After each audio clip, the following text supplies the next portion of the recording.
Apple company के founder Steve jobs, जो कि एक ब्रिलियंट लीडर रह चुके हैं, तो क्या ऐसा हो सकता है कि जो बातें स्टीव जॉब्स ने अपने जीवन के 50 सालों में सीखी है, संभव है कि आप 15 मिनट में स्टीव जॉब्स के 15 इयर्स के जीवन की सीख सके?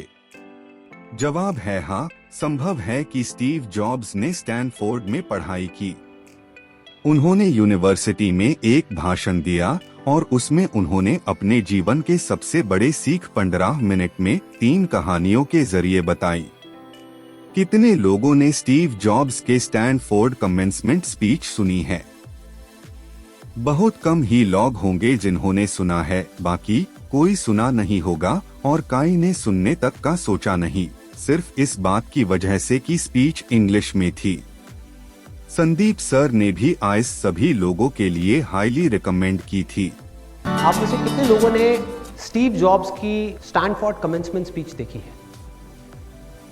स्टीव जॉब्स जो एप्पल के फाउंडर थे, उनकी स्टैनफोर्ड वाली एक स्पीच है 20 मिनट की। अगर आप में से बाकी लोगों ने नहीं देखी है तो आई स्ट्रांगली रिकमेंड यू कि एक बार आप जा करके यूट्यूब पे वो जरूर देखें।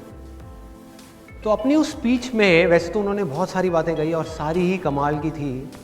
तो आज सारे शब्द के पीछे स्टीव जॉब्स है, मैं बस उनकी आवाज देने वाला हूँ और आप सबको ये हिंदी में सिंपल शब्द में कन्वे कर रहा हूँ, ताकि कोई भी किसी भी भाषा की वजह से दुनिया के बेहतरीन भाषण को ना सुन पाए। आप अपने मन को सभी चिंताओं से मुक्त करें। आपको कुछ सुनने वाले हैं जो आपके जीवन में एक भयानक बदलाव ला सकती है। शायद बाद में आपको गुस्सा आए, लेकिन आज हम बिना किसी देरी के शुरू करते हैं। धन्यवाद।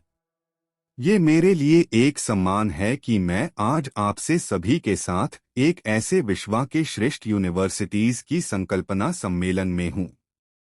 मैं आपको सच्चाई बताना चाहता हूँ, मैंने अब तक किसी कॉलेज से ग्रेजुएशन नहीं किया है और आज पहली बार कॉलेज ग्रेजुएशन सेरेमनी के इतने करीब हूँ। आज मैं आप सबको अपनी जिंदगी के 3 कहानियां बताऊंगा, कुछ ज्यादा नहीं, बस 3 कहानियां। पहली कहानी डॉट्स को जोड़ने की है। इसके बारे में रीड कॉलेज में एडमिशन लेकर मैंने अपने पढ़ाई छोड़ दी 6 मंथ के अंदर, लेकिन कहीं ना कहीं मैं वहां 18 मंथ्स तक आ रहा था। तो प्रश्न यहाँ ये है कि फिर मैंने कॉलेज क्यों छोड़ा? ये सब शुरुआत थी मेरे जन्म से पहले। मेरी माँ एक यंग अनमैरिड ग्रेजुएट स्टूडेंट थी और उन्हें चाहिए किसी को मुझे अडॉप्ट करने का, पर उसी समय उन्हें भी ये चाहिए था कि जो भी मुझे अडॉप्ट करे वो कॉलेज ग्रेजुएट हो, और ऐसे में सब कुछ तैयार हो गया था। मैं एक लॉयर के घरों हो अडॉप्ट होने वाला था। लेकिन मेयर जन्म के बाद उनका मन बदल गया और कहने लगे कि उन्हें एक लड़की चाहिए। तो रात के बीच में उन्होंने फोन किया वो लोगों को जो वेटिंग लिस्ट पार थी, और उन्हें कहा गया कि हमारे पास एक बेबी बॉय है, क्या आप उसी अडॉप्ट करना चाहेंगे? और वो लोगों ने ट्यूरेंट हाँ कर दी। लेकिन बाद में निकला कि मेरे बायोलॉजिकल माँ ने पता चला कि वो जो मुझे अडॉप्ट करेगा वो कॉलेज ग्रेजुएट नहीं था और पिता भी हाई स्कूल ग्रेजुएट भी नहीं था, इसलिए उन्होंने इनकार किया साइन करने से। लेकिन कुछ महीने बाद वो लोगों ने वादा किया कि वो जरूर मुझे कॉलेज भेजेंगे और उसके कारण उनकी मां मान गई और फिर मैं अडॉप्ट हो गया और यहीं से मेरी जिंदगी शुरू हुई। और 17 इयर्स की उम्र में मैंने कॉलेज ज्वाइन किया, पर गलती से मुझे स्टैनफोर्ड के जैसे ही एक इंस्टीट्यूट में एडमिशन मिला। एक महंगा कॉलेज चुना और अपने वर्किंग पेरेंट्स के पूरे पैसे को स्टडीज पर खर्च किया और 6 मंथ्स तक मुझे पढ़ने का कोई भी ज्यादा महत्व नहीं नजर आया। मुझे कुछ मालूम नहीं था कि मैं अपनी जिंदगी में क्या करना चाहता हूँ, कोई भी आइडिया नहीं था। मैं ये सोच रहा था कि ये कॉलेज मुझे आगे समझ आएगा कि मैं कैसे कुछ करना चाहता हूँ अपने जीवन में, और यहाँ पर मैं अपने पेरेंट्स के पूरे पैसे को देखता मेक एजुकेशन एट दैट। ये वजह थी कि मैंने कॉलेज छोड़ने का फैसला किया और वैसा ही हुआ। जैसा भी होगा अच्छा होगा। उस समय मुझे बहुत डर लग रही थी, लेकिन जब मैं आज अपनी पीछे देखता हूँ तो मुझे लगता है कि ये मेरी जिंदगी का सबसे अच्छा फैसला था। मैं अभी आपको बताऊंगा। जैसे ही मैंने कॉलेज छोड़ा, मैंने उस वक्त वो क्लासेस जो मुझे मनपसंद नहीं थे उनको छोड़ दिया और सिर्फ वो क्लासेस किया जो मुझे पसंद थे। और ये सब करना इतना आसान नहीं था क्योंकि मेरे पास कोई रूम रहने के लिए नहीं था। तो दोस्तों, मैं कमरे में नीचे सोता था। मैंने वही खाना खाया जो मुझे कोक की बोतल वापस करके मिलता था। मैं हर संडे हरे कृष्णा मंदिर जाके 7 माइल चलता था ताकि मैं हफ्ते में कम से कम एक बार मैं पेट भर के यार खाना खा सकूं, और ये मुझे बहुत ही अच्छा लगता था। मैं आपको बताता हूँ कि मैं कॉलेज ड्रॉप आउट करना मेरी जिंदगी का सबसे बेस्ट डिसीजन था। उस समय रीड कॉलेज देश की सबसे अच्छी जगह थी जहाँ कैलीग्राफी सिखाई जाती थी। प्योर कॉलेज परिसर में हर एक पोस्टर, हर एक लेबल पर बहुत ही खूबसूरती से हाथों से कैलीग्राफी किया जाता था। और क्योंकि मैं कॉलेज छोड़ चुका था इसीलिए मुझे सामान्य क्लासेस करने की कोई ज़रूरत नहीं थी। तो मैंने निर्णय लिया कि मैं कैलीग्राफी की क्लासेस करूंगा और इसे अच्छी तरह से सीखूंगा। तो मैंने सही सांस सेरिफ टाइप फेसेस के बारे में सीखा, एल्ड अक्षर के बीच मी स्पेस वेरी करना सीखा, और किसी अच्छे टाइपोग्राफी को क्या अच्छा बनती है यह भी मैंने सीखा। यह सब कुछ बहुत खूबसूरत था, ऐतिहासिक था और आर्टिस्टिक था कि इसे साइंस के द्वारा कैप्चर नहीं किया जा सकता था, और ये अभी मुझे बहुत आकर्षित लगता था। उस समय मेरा ऐसा कोई विचार नहीं था कि मैं इन चीज़ों का प्रयोग कभी अपने जीवन में करूंगा। लेकिन जब 10 इयर्स बाद हम अपना पहला मैसिंटॉश कंप्यूटर बना रहा था टैब, मैंने इसे मैक में डिज़ाइन कर दिया और ये बहुत ही खूबसूरत टाइपोग्राफी वाला वर्ल्ड का पहला कंप्यूटर बन गया। अगर मैंने कॉलेज में कैलीग्राफी में मेजर नहीं किया होता तो मैक कभी भी एक से अधिक टाइप फेसेस या प्रोपोर्शनली स्पेस्ड फ़ॉन्ट्स नहीं होता। और क्योंकि विंडोज़ ने मैक को कॉपी किया, इसलिए दुनिया के किसी भी पर्सनल कंप्यूटर में ऐसा कुछ नहीं होता। हाँ, जब मैं कॉलेज में था तो ऐसे डॉट्स जोड़ने लगाना असंभव था, लेकिन 10 इयर्स बाद जब मैं पीछे देखता हूँ तो मुझे सब कुछ साफ नजर आता है। आप सिर्फ पीछे देखकर हाई डॉट्स को जोड़ सकते हैं, इसलिए आपको विश्वास रखना होगा कि जो भी अब हो रहा है वो फ्यूचर में किसी ना किसी तरह से जुड़ा हुआ होगा।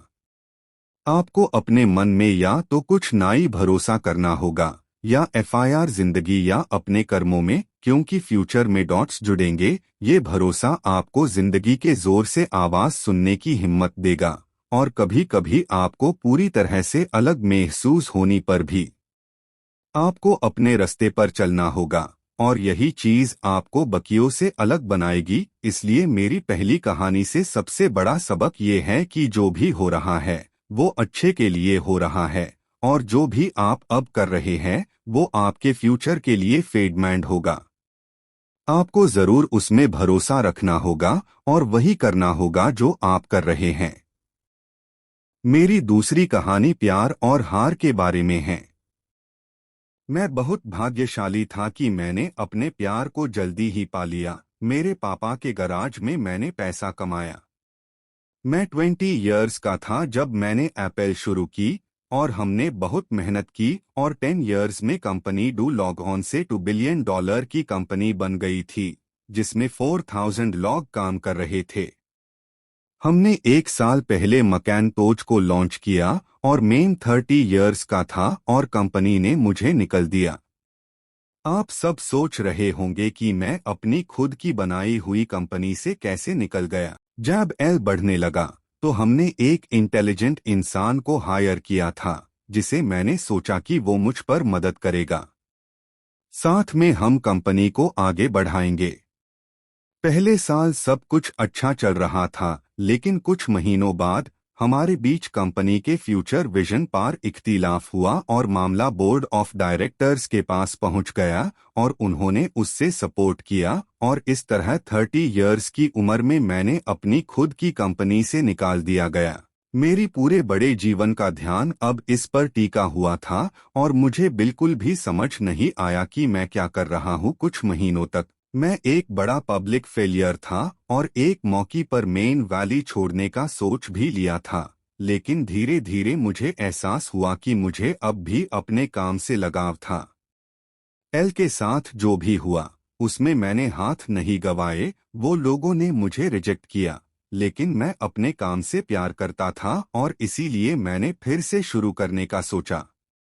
उस समय मुझे ये नहीं दिखा, पर अब मैं सोचता हूँ कि मुझे एप्पल से निकलने वाला था। मेरे लिए कुछ अच्छा हो ही नहीं सकता था। सफल होने का बोझ अब शुरुआत करने की हल्कापन में बदल गया था, और अगर जवाब नहीं होता तो मुझे समझ में आता है कि कुछ बदलना चाहिए। याद रखिए कि एक दिन आपको मरना है। किसी भी चीज को खोने से डरो मत। सबसे बेहतर तरीका उसे हारने का ये है कि आप पहले से ही नंगे हैं। कोई भी वजह नहीं है कि आप अपने दिल की सुनना चाहिए। लगभग 1 साल पहले मुझे पता चला कि मुझे कैंसर है। मैं सुबह 7:30 स्कैन करवाया और वो साफ था। ऐसा लग रहा था कि मुझे पैनक्रियास में एक ट्यूमर है, और सच कहूँ तो मुझे पता ही नहीं था पैनक्रियास क्या होता है। डॉक्टर ने मुझे लगभग पूरा भरोसा दिखाते हुए बताया कि मुझे एक ऐसे कैंसर है जो ना के बराबर हो सकता है, और अब मेरे पास सिर्फ 3 से 6 महीने हैं। डॉक्टर ने मुझे ये सलाह दी कि घर जाकर सब तैयारी कर लीजिए, जो डॉक्टर की भाषा में मतलब है कि आपको मरने की तैयारी कर लेनी चाहिए, यानी कि जितनी भी चीजें आप अगले 10 इयर्स में करेंगे वो आपको कुछ मंथ्स में करनी चाहिए, क्योंकि आपकी आखिरी घड़ी आ गई है। मैं इस डायग्नोसिस के साथ सारी दिन बिताया, और शाम को एक बायोप्सी करवाया गया जिसमें एक एंडोस्कोप मेरी गाला से डालकर कुछ ट्यूमर के सेल्स निकले गए। उस समय मैं पूरी तरह से बेहोश था, पर मेरी पत्नी और सभी मौजूद लोग भी रोए जब डॉक्टर ने मेयर सेल्स को माइक्रोस्कोप से देखा, क्योंकि सेल्स देखने के बाद डॉक्टर ने समझ लिया कि मेरे को एक बहुत ही रेयर टाइप का कैंसर है जो सर्जरी से ठीक हो सकता है। इसलिए मैंने सर्जरी करवाई और भगवान की कृपा से अब मैं ठीक हूँ। पहले कभी इतनी करीब से मौत नहीं मिली और मैं चाहता हूँ कि फिर कभी ना हो। और सब देखने के बाद मैं ये कॉन्फिडेंटली कह सकता हूँ कि मौत एक उपयोगी परंतु केवल बुद्धिमत्ता की एक कल्पना है। कोई भी मौत से नहीं मरना चाहता, चाहे वो स्वर्ग जाना चाहता हो। उनका भी मन नहीं होता कि उनको मरना पेय। मौत वह स्थान है जहां हम सब जाते हैं। आज तक किसी ने इसे बच नहीं पाया है, और ये हमेशा ऐसा ही होगा, क्योंकि इस जन्म की सबसे बड़ी इच्छा मौत है। ये जन्म पुरानी को बादल देता है और पुरानी को खात्म होने का रास्ता खुलता है, और इस समय आप सब नए हैं और कुछ दिनों में आप सब पुराने हो जाएंगे और रास्ते से साफ हो जाएंगे। मैं आप सबसे माफी चाहता हूँ इतना ड्रामेटिक होने के लिए, पर ये सच है। आपका समय बिल्कुल सीमित है, इसलिए उससे किसी और की जिंदगी जीकर मत गवाओ, व्यर्थ विचारों में फंसने की चक्कर में मत पारो, अपनी जिंदगी दूसरों के हिसाब से मत चलाओ, अपनी अंतर आत्मा की आवाज को दूसरे विचारों के शोर में दबाने मत दो, और सबसे इम्पोर्टेंट बात यह है कि अपने दिल और अनुभव की इंट्यूइशन सुनने की हिम्मत रखना चाहिए, क्योंकि उन्हें पहले से ही पता होता है कि आपको क्या सच में होना चाहिए। तो पहले अपने दिल की सुनो, बाकी सब बाद की बात है।